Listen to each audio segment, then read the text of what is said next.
လူတိုင်းမှာလွမ်းစရာရာသီတစ်ခုရှိရဲ့တဲ့အဲ့ဒါမိုးရာသီပေါ့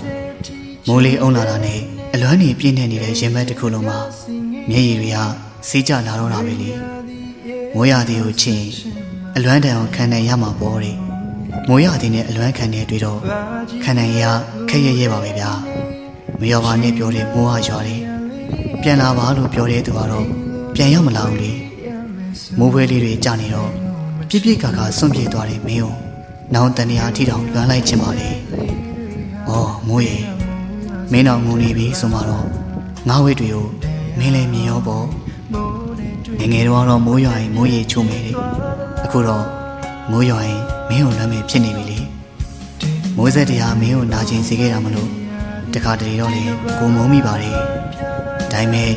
မင်းကနာကျင်စေတဲ့အရာမှပိုပြီးသဘောကျတဲ့သူမို့လား။မိုးရာသီကအလွမ်းရာသီပဲလေ။